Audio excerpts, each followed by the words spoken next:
우리 주위분들과 한번 이렇게 인사하겠습니다. 인사하시겠습니다. 하나님이 일하고 계십니다. 네, 우리에게는 예수 구원의 기쁨이 있습니다. 할렐루야. 네, 그 은혜로 말미암아 우리에게는 하나님이 일하시는 은혜가 오늘도 주어지리라 믿습니다. 사랑하는 성도 여러분, 혹시 누군가를 많이 사랑해 보셨습니까? 또 혹시 그 사랑하는 그 사람이 그 사람과 함께 할 수 있는 시간이 점점 줄어든다면 어떤 생각이 드십니까? 사랑하는 누군가를 위해서 말을 하거나 행동을 하는 시간이 이전보다 점점 더 줄어들고 있다면 어떤 마음이 들까? 이런 생각을 지난 한 주 동안 참 많이 하게 되었습니다.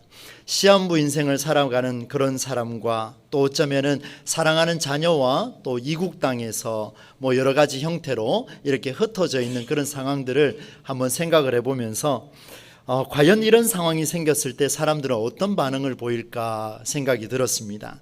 시간이 다가올수록 아마 마음이 복잡할 것 같고 무엇을 어떻게 해야 할지 굉장히 당황스럽지 않을까 생각을 하게 됩니다. 언젠가 다가올 이별을 위해서 마지막으로 그 사랑하는 이와 함께 할 것을 선별해서 같은 시간과 같은 공간에서 함께하는 그런 마음을 아마 많이 준비하지 않겠나, 그렇지 않겠습니까? 저도 개인적으로 그런 시간을 좀 가졌던 적이 있었는데 여러분은 어떻습니까? 후회하지 않으려면 그 사랑하는 사람과 함께하는 그 시간이 많아지면 좋을 것 같고 또 그 시간을 통하여서 어떤 대화를 하고 어떤 시간을 가지느냐가 참 중요할 것 같습니다. 물론 방법은 여러 가지 형태로 나타날 수 있겠죠. 각자가 다 다르기 때문에 그렇습니다. 그리고 만약에 선택한다면 그 대상에게 가장 귀한 것, 그 대상이 누릴 수 있는 이제 얼마 남지 않는 그 이별의 시간을 두고 그 대상이 누릴 수 있는 최고의 것으로 아마 해주지 않을까, 그런 마음이 들게 되었습니다. 그런 이런저런 생각을 하는 가운데에 오늘 말씀을 묵상하게 되었는데요. 오늘 주께서 주시는 말씀의 내용은 사랑하는 자들을 위해서 마지막으로 줄 수 있는 게 무엇이 있을까? 언젠가는 이별을 해야 될 텐데 이들과 함께하면서 내가 줄 수 있는 마지막에 어떤 것이 있을까 고민했던 그 사람이 등장합니다. 그 사람이 누군가 하면 바울이라는 사람이죠. 그의 깊은 고뇌가 오늘 본문에 드러납니다. 그는 고린도 지역계 교회를 개척하고 온 마음과 온 힘을 다하여서 교회를 개척을 했습니다. 얼마나 열심을 다했겠습니까? 그런데 생각했던 것과 달리 고린도 교회는 여러 가지 문제가 많았습니다. 이 기회에 앞서서 제가 많은 부분들을 설교를 통해서 여러분에게 알려드렸었는데요. 아픔과 분열이 있었고 여러 가지 문제로 인해서 이들은 서로가 위로가 필요했습니다. 그래서 사도 바울은 고린도 후서 마지막 13장에 와서 그들에게 어떻게 하면 이 사랑하는 마음을 전해줄 수 있을까? 그들에게 꼭 필요한 것을 주고 싶었는데 그 내용이 오늘 본문에 등장을 하고 있습니다. 그런데 그 방법이 굉장히 독특해요. 오늘 중심적으로 살펴볼 내용인데요. 글을 읽어보시면 굉장히 훈계하는 어투로, 꾸짖는 어투로 본문 말씀을 기록을 하고 있습니다. 제가 봉독해 올릴 때 아마 그런 부분들을 좀 느끼셨을 텐데 두 가지가 나옵니다. 1절과 2절 말씀에 나오는데 먼저 1절 말씀에 보시면 사도 바울이 이렇게 이야기합니다. 내가 너희에게 돌아갈 것이다. 돌아가는데 두세 사람의 증인의 입으로 말마다 확정할 것이다. 내가 내 감정도 지금 너희들과 함께하고 싶은 시간이 있는데 두세 사람을 세워서 증인으로 세워가지고 내 말을 확정하겠다. 이 말은 무슨 말일까요? 사랑하는 이들에게 내가 증인을 세워서 말하겠다라고 이야기하는 거 보니까 뭔가 의미심장치 않습니다. 정말 이 중요한 이야기를 할 것 같은 그런 첫 번째 생각이 있고요. 객관적으로 너희들의 잘못을 고발하겠다라고 하는 그런 마음을 담고 있습니다.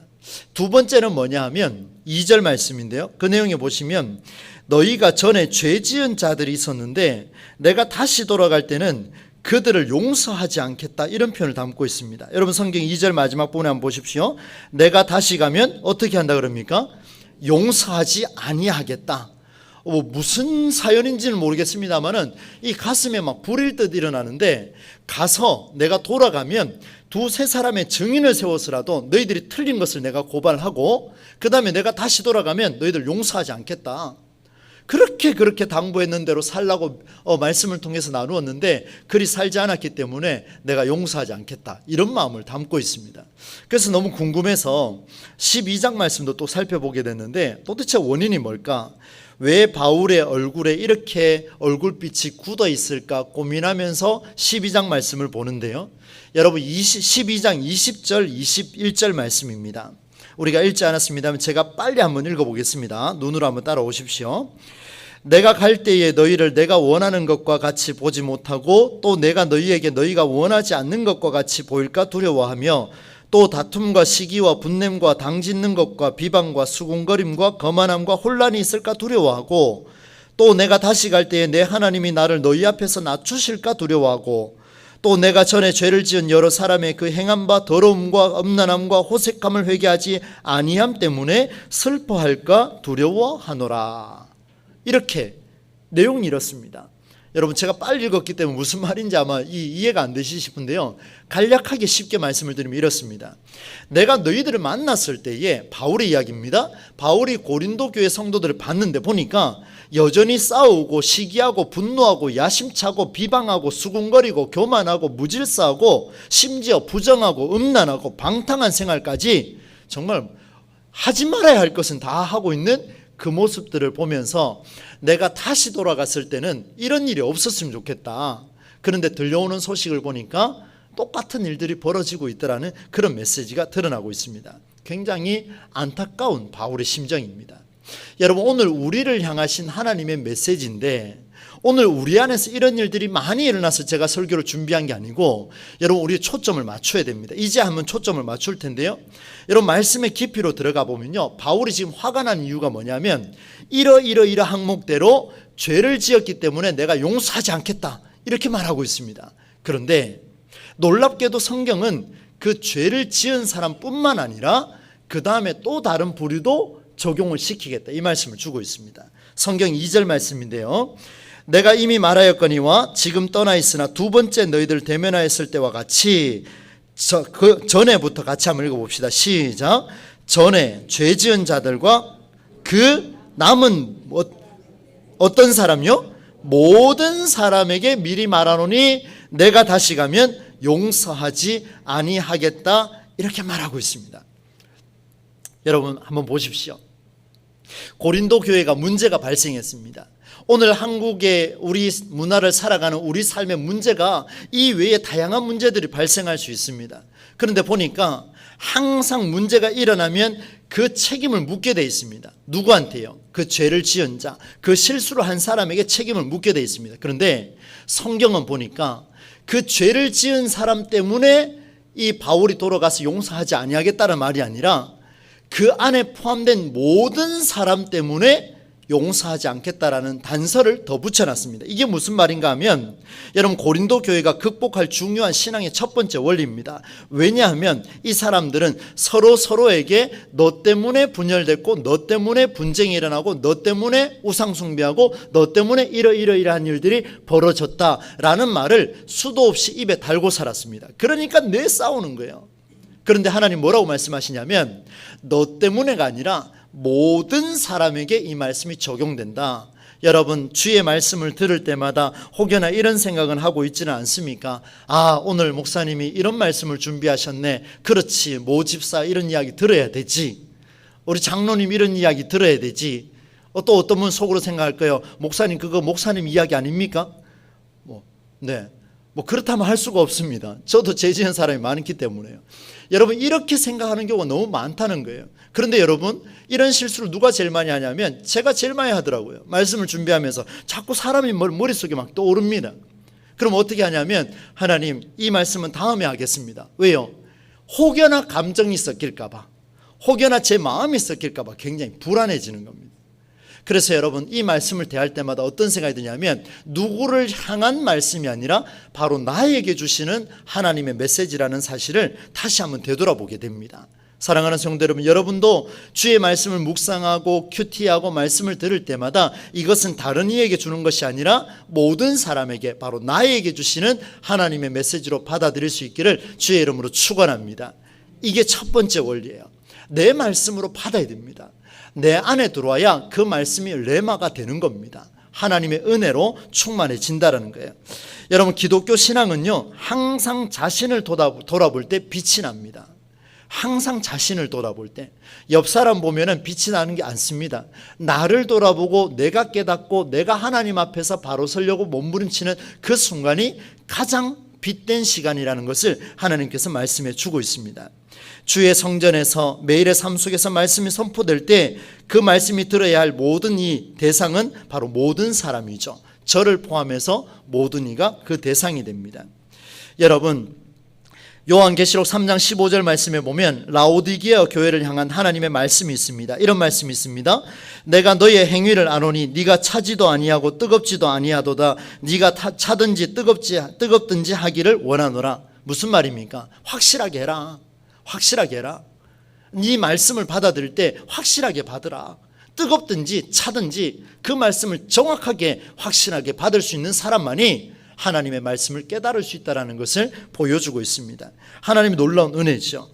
여러분, 하나님 앞에서 스스로 점검하지 못하면요, 큰 신앙의 착각으로 빠집니다. 이걸 두 글자로 뭐라고 표현하냐면 교만입니다. 이것을 가리켜서 교만이라 말하는데 왜 이렇게 교만이라고 표현하는지를 3절 말씀을 통해서 여러분에게 증언해 드리겠습니다. 여러분, 3절 말씀을 같이 한번 읽어보겠습니다. 시작. 이는 그리스도께서 내 안에서 말씀하시는 증거를 너희가 구함이니. 여기까지입니다. 앞부분만요. 이는 그리스도께서 내 안에서 말씀하시는 증거를 너희가 구함이니. 바울이 이런 이야기를 하고 있습니다. 조금 더 쉬운 번역으로 제가 한번 풀어봤습니다. 이런 이야기입니다. 그리스도를 위해서 당신이 말하고 있는 것을 우리에게 한번 말해 보십시오. 당신이 예수 그리스도를 알고 있다면, 믿고 있다면, 여러분, 부드러운 표현 같지만 아닙니다. 조롱하는 글입니다. 알고 있다면 나한테 말해 보십시오. 그 뒤에 뭐라고 이야기합니까? 증거를 보여주십시오. 증거를 보여주십시오. 나 이렇게 열심히 살아왔는데 그렇게 선포하는 그 말이 무슨 말인지 나에게 증거를 보여주십시오. 여러분, 고린도 교회가요, 여러 문제로 자기식의 신앙을 고집하고 있습니다. 제가 강단에 설 때마다 끊임없이 외치는 게 있습니다. 성경의 정신으로 돌아가자. 성경의 정신을 가지고 오늘 한번 살려보자. 성경의 정신을 가지고 우리가 한번 맞서보자. 여러분, 과거의 해석들은요, 다 내려놔도 됩니다. 전통과 교리까지도 다 내려놓으셔도 돼요. 왜요? 그것은요, 그때 당시의 사람들에게 적용되었던 하나님의 명령이었습니다. 그렇다면 오늘 우리에게 주시는 하나님의 명령은 오직 성서로부터 나와야 됩니다. 고린도 교회가 그렇지 못했습니다. 자기식의 신앙을 고집했습니다. 방언이 터지고 은사가 생기고 예언을 하고 수많은 은사가 발생하니까 아, 내가 신앙이 있는구나 라고 착각 속에 빠져갔던 교회가 어디냐면 고린도 교회였습니다. 서로가 옳다고 이야기했습니다. 그러나 서로가 옳다고 말했지만 결국에는 서로를 정죄하는, 성경의 정신과는 오가지 않는 그런 일들을 벌였던 게 바로 고린도 교회였습니다. 그들의 교만함은 산 꼭대기까지 올라갑니다. 교만의 꼭대기까지 올라섰습니다. 여러분, 오늘 제가 드리고 싶은 두 번째 신앙의 원리인데요, 고린도 교회가 극복할 중요한 신앙의 두 번째 원리가 뭐냐면 이 교만함을 내려놓는 연습과 훈련에 임하라는 사실입니다. 여러분, 교만하면 사람들이 볼 때는 부러워할 대상이 될 수 있습니다. 우리 주변에 보셔도 부러워할 대상이 될 수 있습니다. 신앙의 교만도 마찬가지입니다. 그런데 여러분, 이 말씀을 기억하셔야 돼요. 오바댜 1장 3절 4절 말씀에 뭐라고 기록되어 있냐면요, 기독교 신앙은 이런 교만함을 하나님께서 깎으시더라도, 끌어내려서라도, 무너뜨려서라도 하나님은 교만을 없애려고 하신 분이라는 걸 보여줍니다. 뭐라고 표현됐냐면 이런 교만함으로 독수리처럼 높이 올라가고 저 별 사이에 깃들일지라도, 영광을 드러낸다 할지라도 뭐라고 표현하면 하나님께서 끌어내리시리라, 이렇게 표현하고 있습니다. 여러분, 우리의 신앙의 모습 속에서 오늘도 우리의 만족을 누리고 계십니까? 그렇다면 저는 여러분이 교만하다라고 해서 말씀을 드린 게 아니라 내 안에서 내가 만족을 하는데 하나님의 은혜로 말미암아 내가 만족하고 있는가, 아니면 오늘도 말씀을 들어서 내 안에 일어나는 그 만족으로 만족을 누리고 있는가 한번 점검해 볼 수 있는 귀한 은혜가 있기를 간절히 소망합니다. 여러분, 기독교 신앙은 이런 교만함을 끝까지 내려놔야 됩니다. 극복해야 됩니다. 이유가 있습니다. 오늘 성경은 교만하면서 벗어나는 길을 제시하고 있는데 그것을 3절과 4절 말씀에서 기록을 하고 있는데요, 제가 읽어드립니다. 여러분 눈으로 꼭 한번 보십시오. 이는 그리스도께서 내 안에서 말씀하시는 증거를 너희가 구함이니, 조금 전까지 읽었죠. 그런 교만함 속에서 이제 그럼 어떻게 하느냐? 그는 너희에게 대하여, 예수께서 너희에게 대하여 약하지 않고 도리어 너희 안에서 어떻다고 표현하고 있습니까? 강하시니라. 예수께서 약하신 것이 아니다, 강하시다. 이유가 있습니다. 4절로 넘어갑니다. 그리스도께서 약하심으로 십자가에 못 박히셨으나 하나님의 능력으로 살아계시니 우리도 그 안에서 약하나 너희에게 대하여 하나님의 능력으로 그와 함께 어떻게 해요? 살리라. 이렇게 선언하고 있습니다. 이 말을 자세히 한번 보십시오. 깜짝 놀랄 수 있습니다. 왠지 하면요, 여러분 보세요. 신앙이 있든지 없든지 모든 사람은요, 자신의 인생을 가꾸어 가려고 굉장히 몸부림칩니다. 약한 모습을 강하게 만들어 가려고 우리는 끊임없이 탐구하고 노력을 하지요. 노력하는 것은 신앙과 별로 상관이 없습니다. 최선을 다해야 됩니다. 여러분 노력해야 돼요. 여러분 데살로니가 후서 3장 말씀에 가면요, 일하기 싫거든 먹지도 말라, 이런 표현이 있습니다. 정말 최선을 다해야 됩니다. 노력을 해야 됩니다. 그런데 문제는 결과에 대한 인식의 차이입니다. 이게 무슨 말인가 하면, 똑같이 수고하고 노력했는데 끝에 가서 그 결과가 하나님으로부터 주어졌느냐 아니면 나의 수고로부터 주어졌느냐, 이 인식의 차이에서 교만함과 겸손함이 드러난다는 것을 보여주고 있습니다. 우리는 어느 정도껏 수고하면 할 수 있다고 말하지요. 지식이 있으면 감당할 수 있다고 말합니다. 그러나 성경은 단 한 번도 인간을 가리켜서 위대하다거나 영광받을 자라거나 이렇게 표현한 적이 없습니다. 내가 할 수 있다고 할 수 있는 것이 아닙니다. 전적으로 하나님이 일하셔야 할 수 있는 줄로 믿습니다. 우리 매주 그런 고백을 하죠. 하나님이 일하고 계십니다. 우리가 일하고 있습니까? 아니요. 우리는 최선을 다할 뿐입니다. 그러나 진짜 일은 하나님께서 일하고 계셔야만이 은혜가 나타납니다. 왜냐하면요, 여러분 성경의 4절 한번 보세요. 앞부분에 뭐라고 되어 있습니까? 그리스도께서 약하심으로 십자가에 못 박히셨으나. 여러분 이제 저를 보십시오. 인간으로 오신 예수 그리스도, 예수님이 오셨습니다. 그런데 성경을 보니까 인간 예수는 죽었다, 인간 예수는 십자가에 못 박혔다, 끝났습니다. 그런데 뒤에 보세요. 인간 목사는 끝났다, 인간 성도는 끝났다, 인간 질병은 끝이 났다. 그런데 그 뒤에 뭐라고 되어 있냐면, 사람으로 생각했을 땐 다 끝나버렸어요. 사람이 일하면 거둔 줄 알았는데, 그러나 뒤에 보니까 하나님의 능력으로 살아계시니, 할렐루야. 인간 예수도, 여러분 몸으로 오신 예수 그리스도도 이 육신 하나로는 이겨내지 못한 거예요. 그대로 죽으셨어요. 그러나 하나님의 능력으로 임하시니까 그 예수도 살아나셨다, 부활의 첫 열매가 되셨다, 이렇게 말씀을 이어주고 있습니다. 오늘 우리에게 주시는 말씀이에요. 못 박힌 독생자도 하나님이 일하시지 않으셨다면 부활의 첫 열매가 될 수 없습니다. 하나님이 일하셨기 때문에 부활의 첫 열매가 되셨고 오늘 우리에게 구원자가 되시는 줄로 믿습니다. 오늘 하나님이 일하고 계시기 때문에 오늘 동부제일교회가 이 땅에서 교회의 노릇을 하고 있는 줄로 믿습니다. 우리가 그 역할을 감당하고 있는 거예요. 하나님의 능력이 있기 때문에. 그러면 우리 삶에 적용을 해야 되겠죠. 여러분 우리의 삶은 어떻습니까? 우리는 신적인 능력과 힘을 가진 것처럼 그렇게 자신감에 차 있습니까? 여러분 자기 최면에 빠져 있습니까? 하나님의 능력으로 일한다고 이야기해놓고 내 의지와 내 마음으로 하고 내 결과라고 이야기하고 내가 1등했다, 내가 수고했다, 내가 열매 거두었다, 그렇게 말하고 있습니까? 착각입니다. 확실한 착각입니다. 최면을 걸지 마십시오. 여러분 신의 이름을 가지고 최면 걸면 안 됩니다. 하나님 뭐라고 말씀하시냐면 오늘 말씀하시죠. 내 아들 독생자도 이미 죽었는데 내 능력이 들어가지 않으면 그도 부활할 수 없었다, 그 말씀을 주십니다.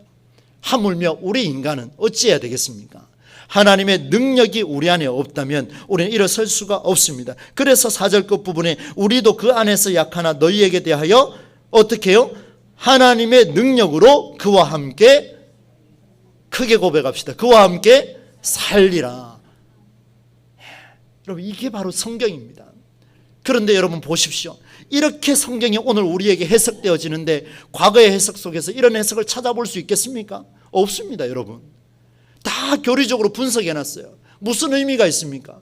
오늘 우리가 죽어가는데 오늘 우리 시대에 하나님께서 말씀하십니다. 내 능력이 너희와 함께하면 너희가 살아날 것이요, 너희가 내 능력을 거부하면 끝내 어떻게 될지는 여러분 5절 끝부분의 말씀을 한번 보십시오. 뭐라고 되어 있습니까? 5절 끝부분에 너희는 버림받은 자니라. 너희는 버림받은 자니라. 이제 이 말씀이 왜 나오게 됐는지를 여러분에게 말씀을 드리려고 합니다. 저는 오늘 두 가지를 말씀을 드렸죠. 그것이 첫 번째 말씀을 드렸던 것은 모든 사람에게 말씀이 적용된다라는 사실이었고, 두 번째는 그 메시지를 통하여서 약하고 죽었던 독생자라 할지라도 하나님의 능력이 함께해야 일어설 수 있다라는 말씀을 드렸습니다.